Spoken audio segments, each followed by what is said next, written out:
Kane, I was interested to ask Haywoode about how he looks, how he assesses or evaluates a referee that he's seen for the first time. Of course, we spent a lot of time in the sports world doing this with players, with prospects. Outside of the NBA referees, right? When you're looking at college or high school or program, you're looking at a referee. What are the things that stand out to you? What are the things you see first that indicate that this person, this referee, is a really talented referee? Yeah, to me, it's command, composure, poise. When you're looking at them, they're under control. They have a quiet confidence about what they're doing, and they may not be getting every play right, and they may not be in the right position all the time, but they're not outwardly nervous. Now, don't get me wrong. Everyone's going to be nervous when they're refereeing, but there's something to be said about how you control that nervousness and how you channel it.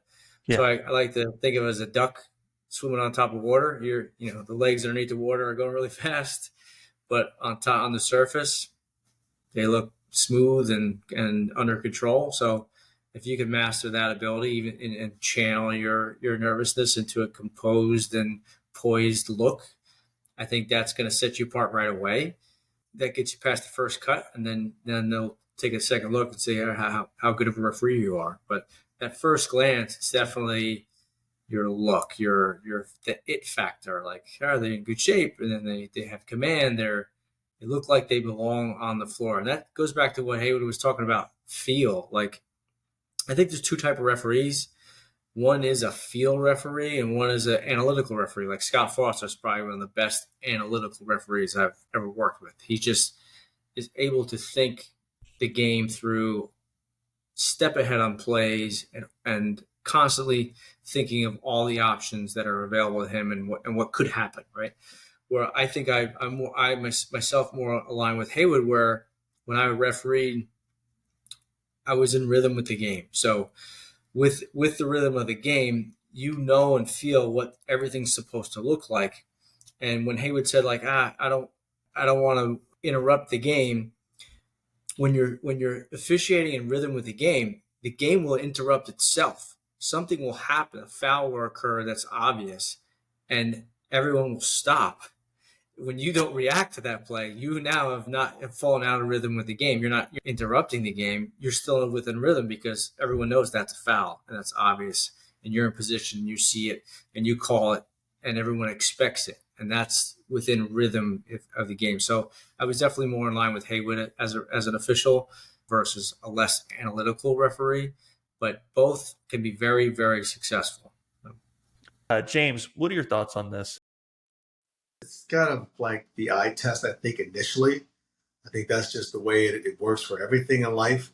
If you play golf with someone, if you've never played, and you go out there and you're like, man, look at, they got the outfit, they got the clubs, everything's like, it's like, wow.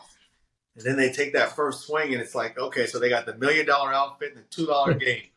So it's kind of similar in refereeing, I would assume. It's like, okay, but you get people's attention initially based off of, does it look like you fit out there? And if it does, then they're going to give you a little longer look maybe than someone who doesn't look like they fit or belong, because you got 10 athletes in a basketball game. You want to look like you're an extension of that. You're another athlete on the floor. And then after that, like King said, it becomes, can you work? I do want to come back and highlight some of our comments from our audience. Marty, you mentioned calmness and poise, the smoothness of the signals. I think that's really a point there as well. Corey, your question, which one is James? Which one is Kane? Kane is the one with the awesome background. James is the one with the biceps. Okay?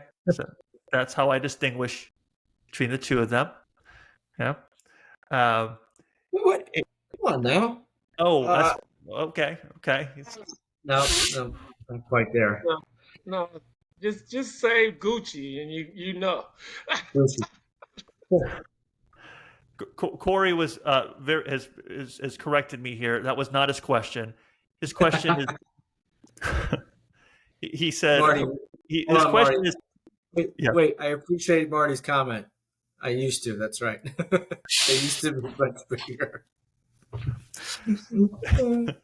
So Corey asked, though, Kane, which one is James more analytical or feel? Probably more feel. Yeah. I'm more feel like knowing when the game needs something and when it doesn't. When it doesn't require us to get involved at all, we can just stay out of the way and let them play. And then when we need to interject ourselves because things are getting a little bit too crazy, then we will do that. So I referee that way. Foster does have a lot in his head. I don't even think I can function with all of the stuff he has in his head on the floor. I 3 or 4 points of things I need to know while I'm on the floor is good enough for me. From there, it's a matter of, Phil, does the game need you to interject or does it not?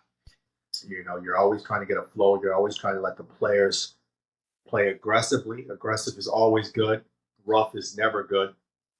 So we want to encourage aggressive play. That's what the NBA is. That's what the SEC is. That's what, the Big 12 is, whatever. There's a fine line between aggressive and rough. And when you start to feel it become rough, that's when you start to interject yourself to bring it back to where you want it and you run the game. Just to add a few more other than Scott that I feel like are pretty analytical referees, like Josh Tiven comes to mind. He's pretty analytical. Ben Taylor, pretty analytical guy, good young referee, knocking on the door of the conference finals referee. But I would say if you had to pick James and Haywood, if you had to pick a majority of the staff are feel refs or analytical refs, what would you say? I'd say feel. Yeah. I'm with you. Haywood, if you could turn your volume up because I'm not sure everybody can hear you. I'm with you, though.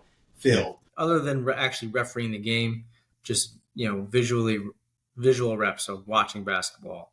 That's another way you can add to having better feel is just increasing the amount of reps the amount of times you see that play, and it doesn't have to be for refereeing. It could be just watching the game, and you'll get the more hoops you watch, the better feel you'll get for what is acceptable, what's a blocking foul, what's a charge, and all the little things in between. So